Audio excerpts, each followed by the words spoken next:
well-regulated militia being necessary to the security of a free state, the right of the people to keep and bear arms shall not be infringed. Welcome to another edition of Bearing Arms, Cam and Company. My name is Cam Edwards. Glad you're with me on the program today. We're going to be talking once again about what's going on in Rhode Island. We had Senate Minority Leader Jessica De La Cruz with us on the show last week.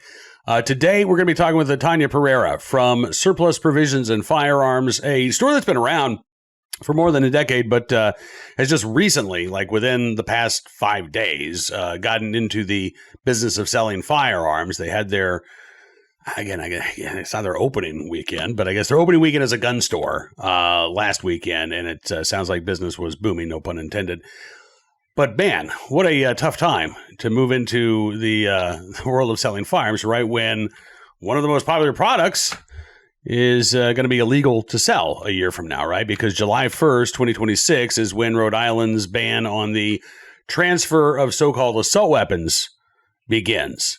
And if Tonya or one of her staff were to sell an AR-15 on July the 1st next year, they'd be looking at a 10-year prison sentence.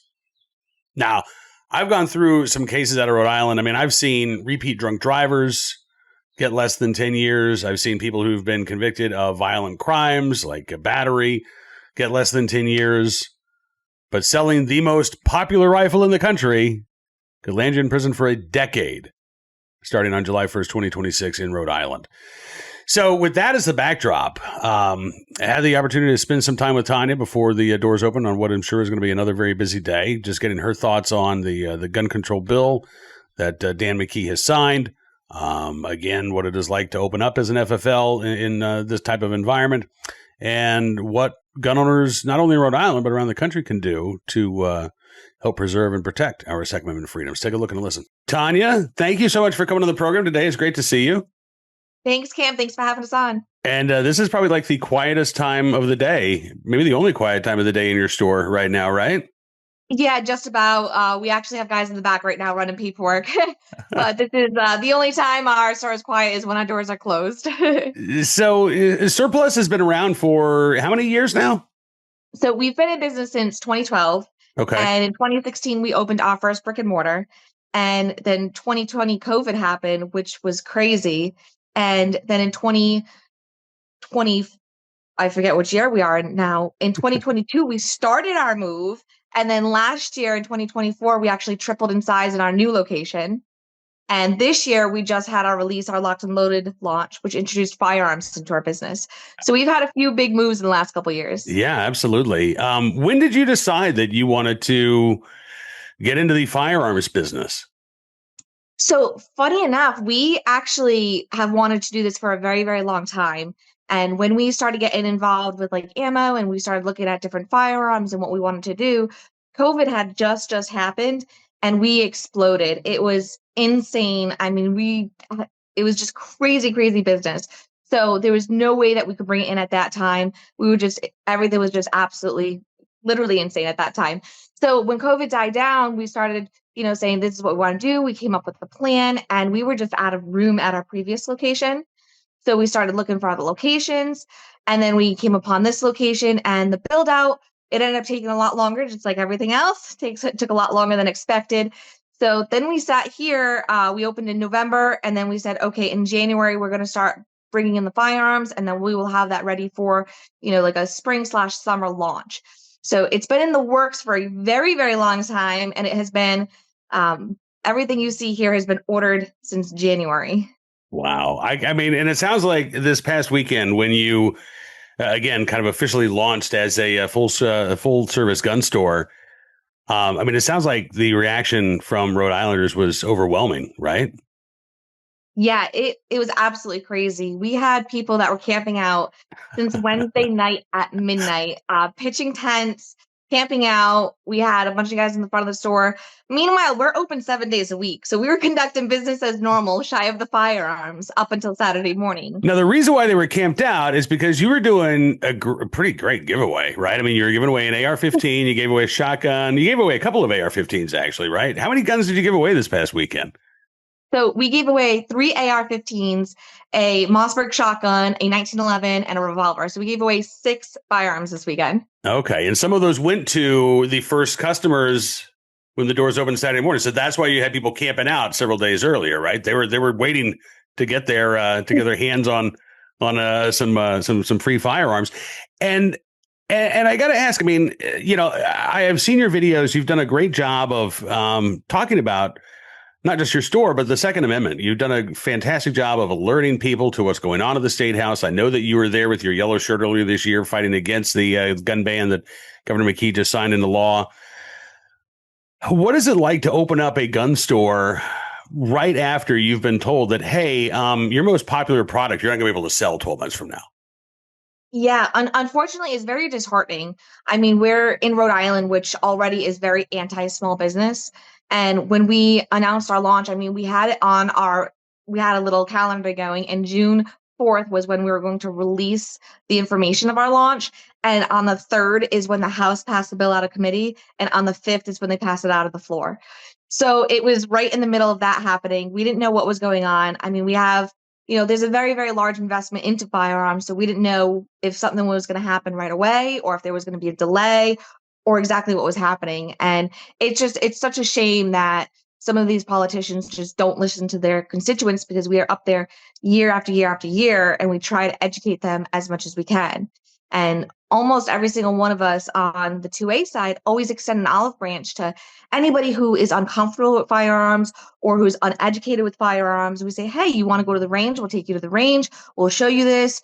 We'll break it down for you. Feel free, come into the shop. We'll show you how the function of a firearm is. It's not just going to go bang without somebody pulling the trigger.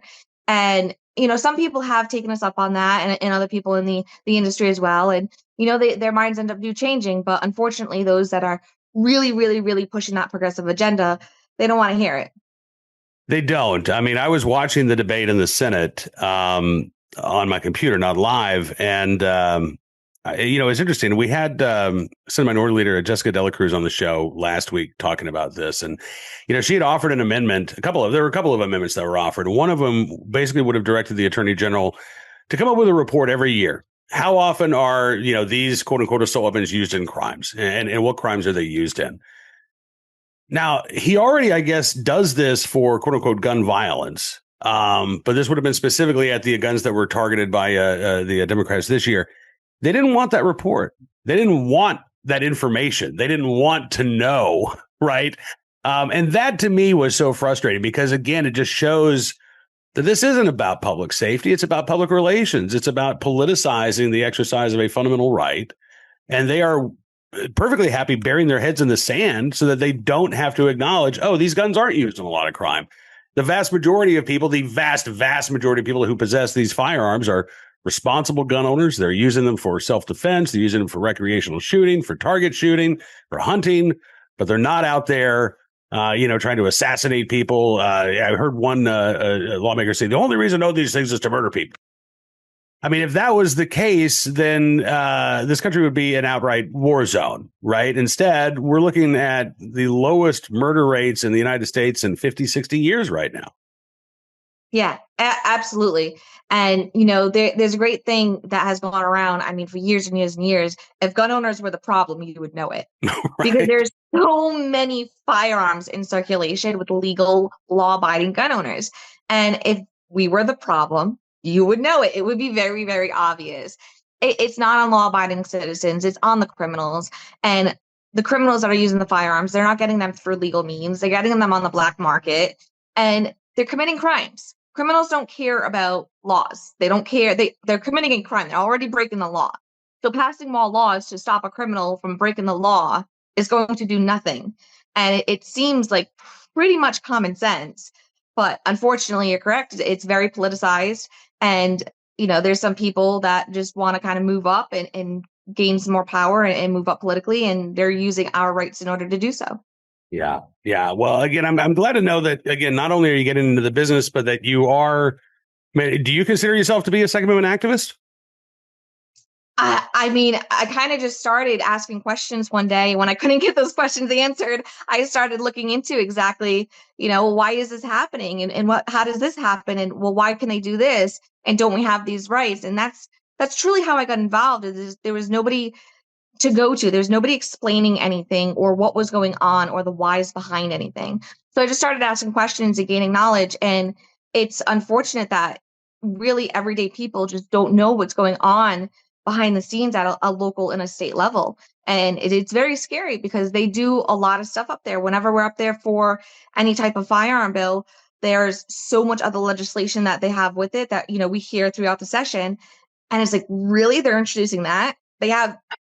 This is not a good idea. Does anybody even know about this? And they just pass so many things like it's nothing. Yeah, you're right. And I think, and it's interesting. I mean, you talk about the Second Amendment sort of being that stepping stone to, just greater understanding and greater awareness of not only how government works, but what government is doing, right? Because if you're engaged on this one issue, some of us have blinders on and we focus specifically on the Second Amendment, but you're right. I think in a lot of ways and for a lot of folks, that is that sort of introduction to, okay, here's how I want my government to function. Here's what I want them to be focused on. And now I know how the sausage is made and I don't like what I'm seeing here. So again, I can't thank you enough for all of your advocacy. I wish you the very best of luck, with the move into gun sales. I know it has been a learning curve for you and your employees, but you think things are going well? We're almost half a week in now, not even the weekend, but you think things are going the way that you would like them to go? I mean, even better. We could not have anticipated the amount of support from our community, and everybody has been so patient and understanding as we're going through. We're learning our processes and training our staff, because with firearms, you can't train anything prior to actually going live because everything's serialized. So we've been working literally around the clock. We've been refining our processes, and we want to be very efficient, and we want to have, great customer service and have everything. We're doing things a little bit differently. So we're kind of shaking up the gun industry a little bit, and the way that we display firearms, the way that we sell them, the whole customer experience is a little different with us. We like to kind of, again, do things differently. So that's what we're doing.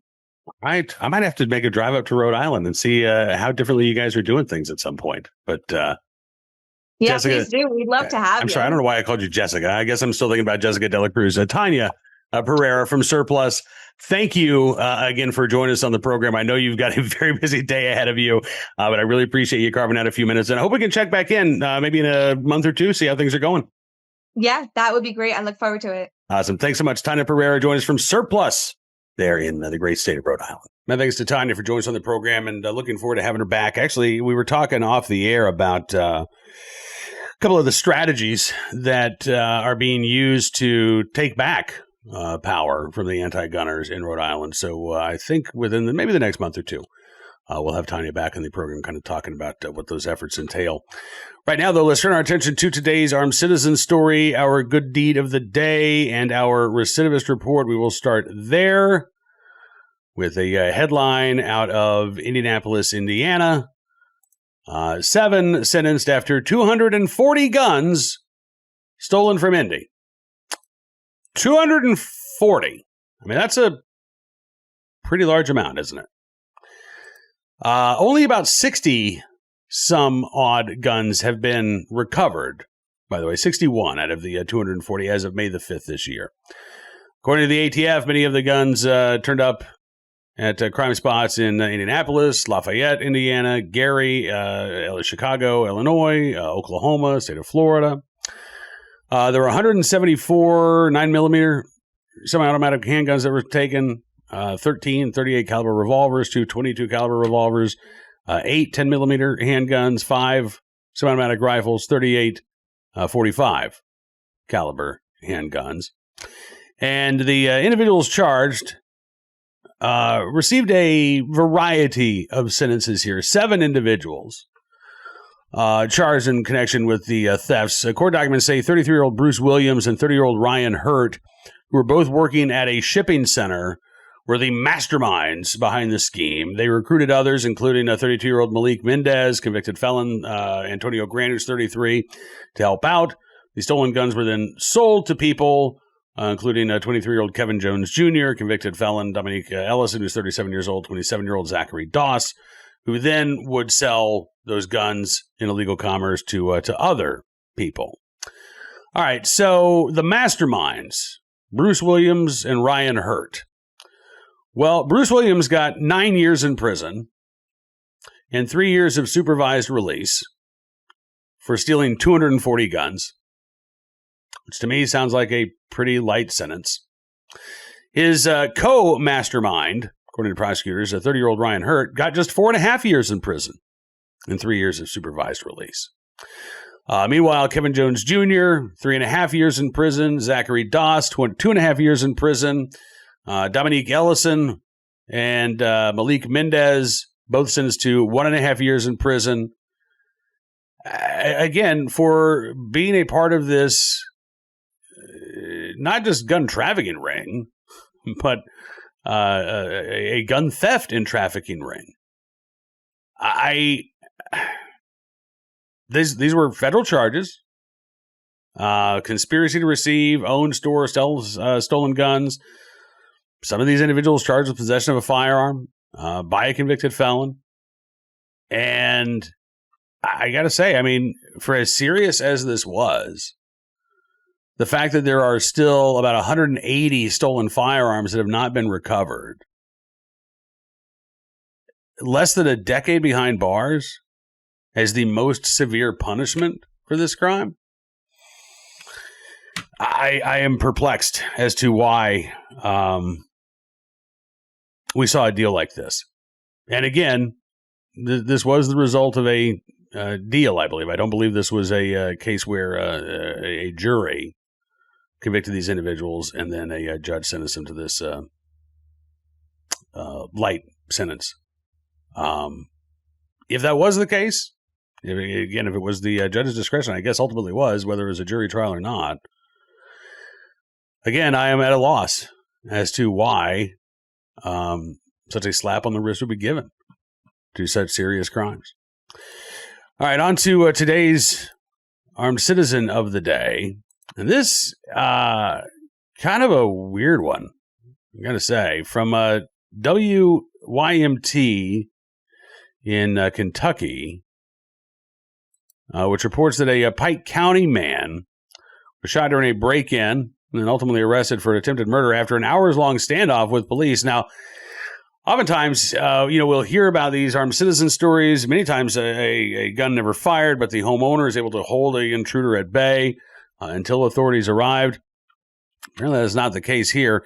Kentucky State Police eventually arrested a 44-year-old named George Standifer after responding to a call about a person breaking into a home in Elkhorn City, Kentucky. According to the arrest citation, the Kentucky State Police contacted late Monday night with a homeowner saying that they had shot an intruder in the leg after he broke into their home.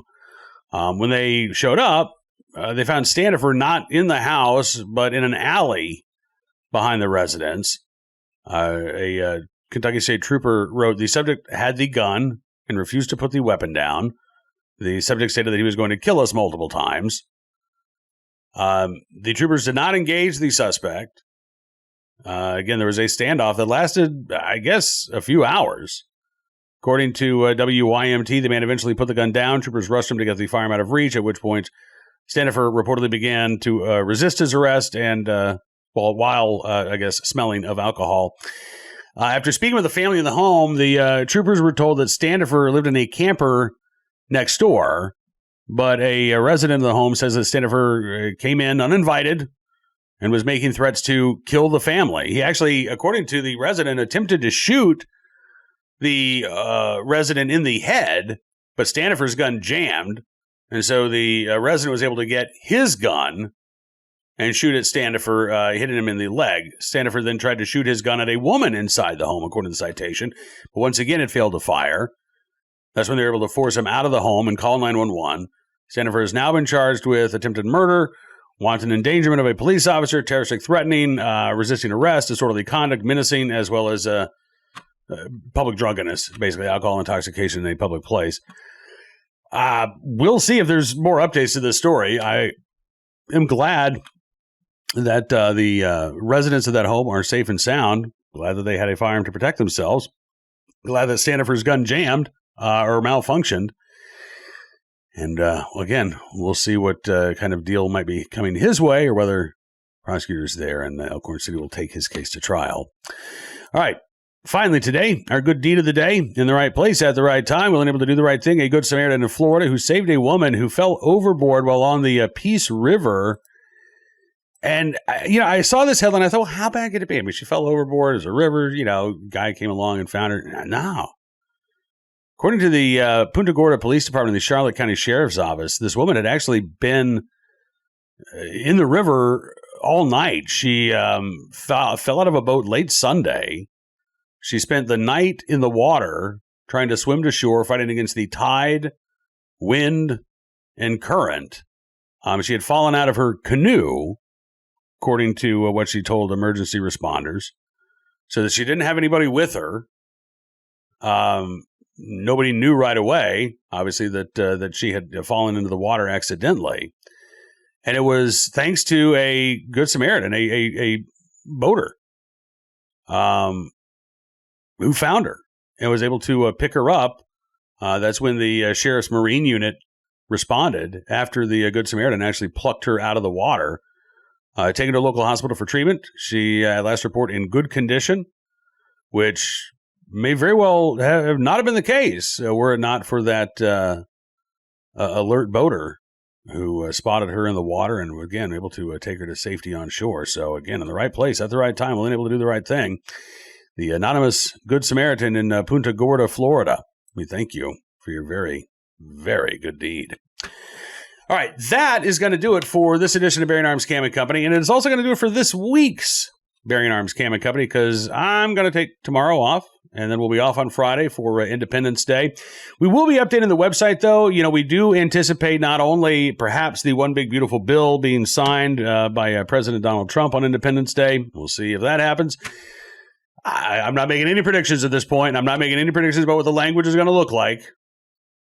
But we'll have an update for you, even if I have to cut vacation short. Also, we have been told, the Washington Post reported earlier this week, that the ATF is hoping to roll out 50 changes to rules and regulations on or by Independence Day. Now, originally they were aiming for 47, in honor of President number 47. But they found a couple of more, apparently, that they feel like they could get revised in time. So that's going to be a major story. If I don't write it up, Tom Knighton will be covering it, I am sure. But we'll give you all the details at bearingarms.com if and when those rule changes are announced on our nation's birthday. So, technically be off, at least for Cam & Company, but you'll see my byline at bearingarms.com over the next few days. And we'll be back at it on Monday. Cody Wisniewski going to join us from FPC Action Foundation. We'll be talking about some of the FPC's latest legal victories, as well as their calls on Congress to get going and not only pass, but improve the National Right to Carry, Constitutional Carry Reciprocity Act. Enjoy the rest of your week. Have a great Independence Day. Hope you enjoy our country's birthday. Look forward to seeing you again here very soon. Until then, be well, be safe, and be free.